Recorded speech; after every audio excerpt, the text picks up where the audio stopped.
So to close off day one of WiT Experience Week, we go to a leader who's had to do whatever is necessary to keep his business afloat in Asia in a world that's gone topsy-turvy. Please welcome Uncle Llull Mancas, Vice President and Managing Director, APAC for Booking.com.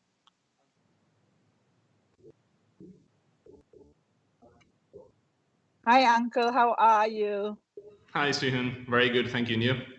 I'm good. Yeah, you are. We are just across the road from each other. You know, it's been a really sad month for Booking.com. Clearly, you know, you've had to close down 5 offices. You've cut 25% of your workforce. How are you coping personally? How are you managing through this? Yeah, I can tell you it's not been easy. I think it's been toughest weeks that I've ever been in Booking for sure, and maybe even in my career. Right?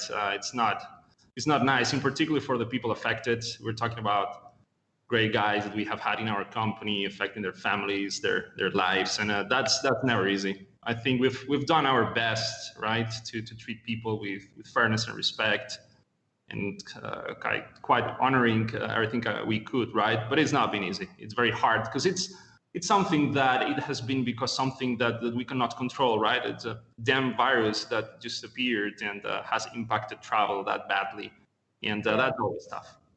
Yeah, I think that seems to be like sort of the common thread to today is really, you know, as Angelica earlier said too, is like we did nothing wrong. And this thing hit us, and there's so many factors beyond our control. But I am so amazed by the industry and how all of us are just fighting to get through this and staying together through this. True. So I think that's been really, really encouraging. So when we last spoke to, I think there's also one common narrative here is like our yearning to travel. And I know you said how much you miss the travel. I do too, the face-to-face. But let's go to the audience and ask them a question, whether, will you travel as much as you used to when you can again? So, Uncle, I'm going to ask you that while the audience votes. What is your answer? I think that the travel will change, right? And we will have definitely our priorities and which trips do we have to do and which not. But I can tell you, at least for me, I need that human touch. I need the face-to-face. I need to build the relationships in any case for our own teams, for partners, for customers. I think that touch, it's definitely needed. And I think travel will come back. Travel will be strong again. And it's going to be fundamental. But meanwhile, we have to build trust. We have to make sure that travel is safe so people can gain that trust and that habit back again. Yeah, I mean, we also heard from Wendy in right, and she made her first business trip to Beijing, and she realized, what a different experience it is when we can actually travel again. What has it been like? I know it's been tough for you. The biggest move is really towards domestic, as we've heard, right? So let's talk about how big your domestic business is in globally. And this is the slide that you shared with us on that. Do you want to talk us through that? Yeah, correct. So last year, you can see that 45% of the bookings were already happening domestic, but with the pandemic, that has increased drastically. We're talking about big numbers. In some countries, it's just 100%, or in many of those countries. We still have in Europe some international, some borders open, so you still can have some travel. But in particular in Asia, that has been quite drastic, the impact. So majority of our business today is domestic, which made us change a little bit, right? Because you have to cater for different things. And we had to reinvent ourselves in many ways, in the ways that we generate demand, on how our product looks like, how our rates and policies looks like, to make it sure that it's as much appealing as possible for the domestic traveler. And that is what we have been focusing the last months. Yeah, volumes have been low, but the work has actually increased. Yeah, I mean, everybody's just got to had this sort of massive swing back. We heard from companies like Make My Trip, My Rail Trip and Ivy Boo, and how they've just absolutely had to pivot. So let's look at because local travelers are very different from international travelers, and let's look at some of the things. Can you share with us some of the preferences that are different in the local markets? Yeah, what we're seeing is that people want to be close home, right? They want to travel really close, and also they want to because there's a lot of uncertainty. You might plan a trip and then there's a spike of COVID or something that you cannot control that it changes. So people want flexibility.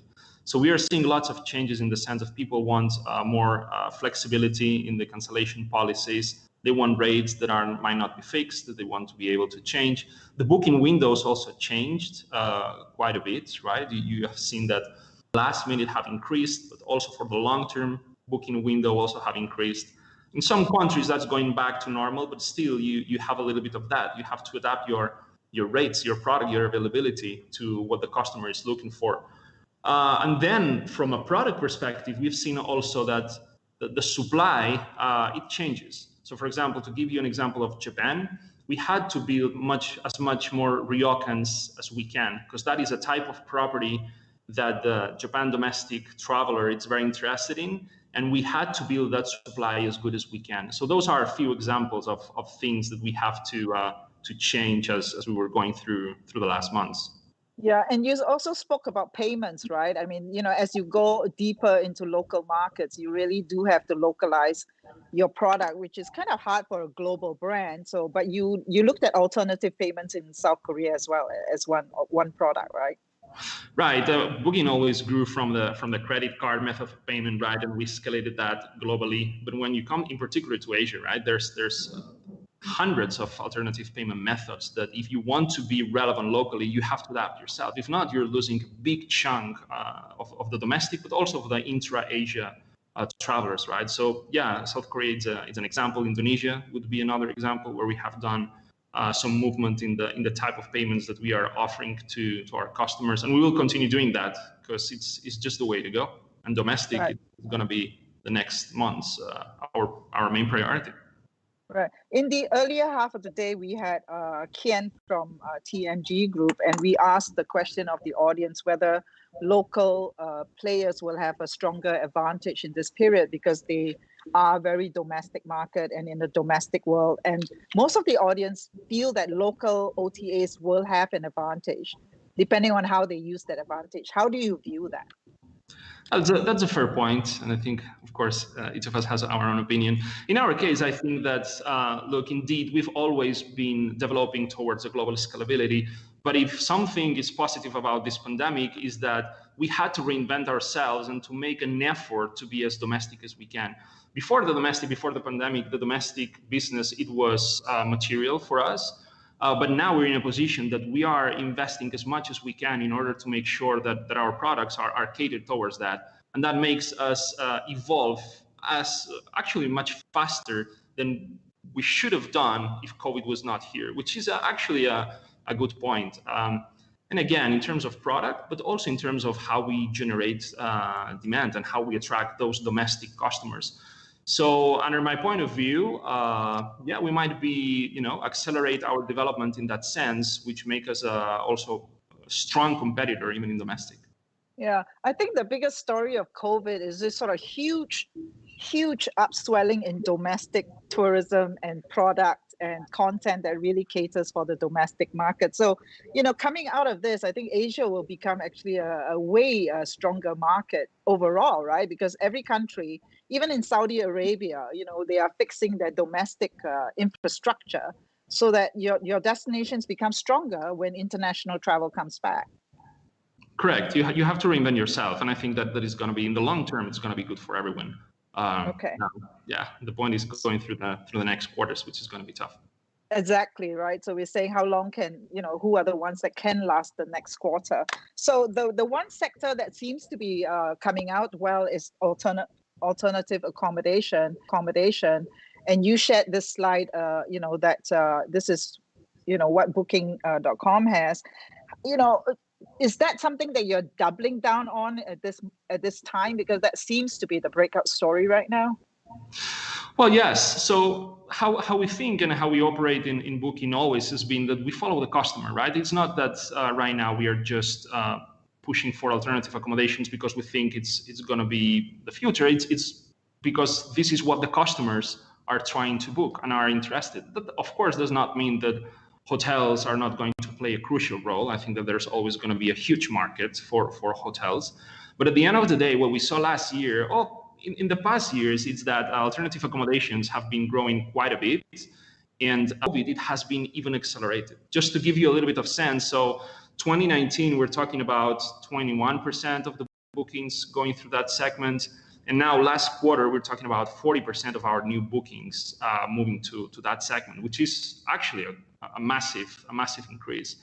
So what we're doing is indeed just following the customer and trying to develop our platform on the best way to cater their needs. And right now it's alternative. Right. So, I mean, so you see this shift definitely staying on even post, when we get past COVID, this move towards alternative accommodation will stay with us, right? I mean, that's going to be an ongoing trend.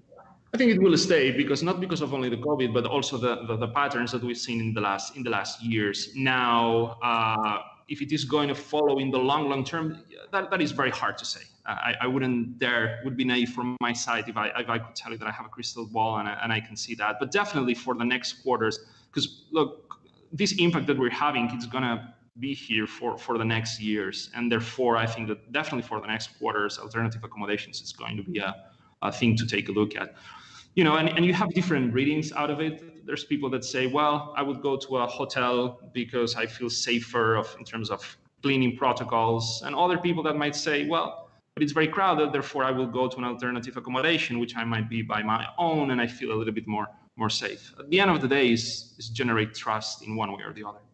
Right. So this whole sort of pivot into a domestic world, I see a common narrative too is, basically, you got to build a product, you got to scale the content, you got to build the tech, right? At the same time, you also got to change the way you generate demand and acquire customers. So during this period, are you using this time to experiment with new ways of acquiring customers beyond Google? What has worked? Yeah, we've seen several things, right? Of course, we are stronger. We consider ourselves strong in terms of performance marketing in Google and other paid search. And there's also a lot of things to innovate. How to cater those ROIs and those beats for domestic market, it's a science in itself. And I think that we have seen very good wins in that sense in the markets that channel it's important. In other markets where you might not have that importance of performance advertising, what we've seen is through strategic partnerships, through third parties and tech platforms that they also drive demand to travel. We've seen a lot of big wins. And I'm talking about partnerships that we have with Shopback, with Grab, with Line, partners that they really know the domestic market, that they are experts on Asia and even into very granular destinations, and we've seen big wins having partnerships with those type of companies, and we're definitely experimenting with them. We're going together through that, and we want to also to push that channel as much as we can. Yeah, definitely. I think we throughout Asia, we've definitely seen breakout moment for these platforms, right? And sort of the super apps that are either based around payments or messaging. So it's going to be interesting how that sort of evolves coming out of this. At Booking last year, I remember you were on stage in Singapore, and you talked a lot about building out the connected trip. So this is a very disconnected time. Has that mission kind of taken a backseat because now you really have to sort of hunker down on accommodation and get it through this period? I think our mission and our long-term vision is exactly the same. We're here to help people and make it easier for them to experience the world, and that goes through the connected trip too. We always believed on a philosophy that we want to give as much value to the whole trip from the beginning to the end, and that goes through transport, through things to do in destination, obviously accommodations, and we will continue with that. That being said, it is true though that in times of pressure on the markets, we have to double down in what is our core. And let's face it, our core is accommodations. So therefore, our main priority for the next quarters is going to be making sure that our accommodation business is well taken care of in any form or shape. Obviously, we're not going to forget the connected trip, but we're going to double down in accommodations. That's 100% for sure. Right. Okay. So really build a fortress around the accommodation business and hunker down. So, one of the things we say, a lot of things are out of our control, but for a big company like Booking, how can you, your mission is making it easier for everyone to experience the world, right? What part are you playing in trying to get travel restarted? Or is that something that you say, well, we can't do much about that, the governments have to act? Well, there's I think there's two lines of answering that question. First of all, indeed, I always like to think what are the things that we can control, and the best thing we can do at Booking is to help to convert that trust, right? And that goes through making sure that our platform explains how are the health protocols, or what are the things that the travelers are going to find when they go to the hotels, how clean are those. Also make that search with filters in particularly destined towards the health aspect. And this is a way for us to create that trust, to make it more comfortable for the customer when they have to choose what to do. Now, that being said, it is true that will help, but at the end of the day, if the borders are not open, if the vaccine is not there, that's going to be a tough situation to be in. So in that front, I think that all the players in the ecosystem of the travel industry, we have to act together. Indeed, the governments are key in this, but we have to have transparent, which are the corridors between countries that are going to open. How can all the players jump in and help each other in order to make sure that travel is going to be back again? But there's a lot of that weight on the shoulders of the governments in terms of what they're going to do to give a boost to the sector. Yeah. But it's not easy, and we're ready to participate, to cooperate, and to help as much as we can. Well, we're going to get, really into those topics on Thursday, because it's absolutely critical. I mean, companies, Booking.com, Expedia, Agoda, like, we've all done what we can to get our house in order, get the products ready for travel again. But, nothing can happen without those borders opening. So now I'm going to go to rapid fire, Uncle. Other than China, which market will be the first to recover? Taiwan, Korea. Yeah. Okay. Which will be last? Yeah, Southeast Asia, yeah, Indonesia, Philippines. It's tough times. Okay, what have you spent most time during stay home? Angelica baked a lot of sourdough bread. What have you been doing? I've been spending a massive amount of time with my kids and the family. I think this has been the best of the COVID. And we have a tradition here, which is building Legos. Our house is full of Legos, so we've been building Legos a lot.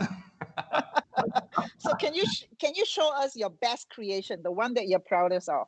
The one that I'm proudest of, we did a spaceship of 7,000 pieces with my kid, and I have a picture for you. This is the moment that he put the last piece on it, and it's been massive. What is it? It's a Millennium Falcon of Star Wars. Oh my gosh! We spent a lot of hours building that 7,000 pieces. It took us a while. It looks gorgeous. So listen, we have a question for you. Okay, yeah. So it's a last minute booking is becoming a trend as domestic is powering demand. What do you think hotels should offer? Prepaid or flexi cancel? Yeah, to generate better demand. As much flexibility we can give to the customers, the better. So prepaid or flexi cancel? Flexi cancel. Flexi cancel. Okay. Yeah. Thank you very much. And I love that Millennium Falcon. You've inspired us. Thank you for spending time with us, Uncle. I hope to see you again, in Singapore. Well, we can have coffee. So definitely. I hope you stay with us over the next 3 days. Thank you so much. Thank you. Bye. All right.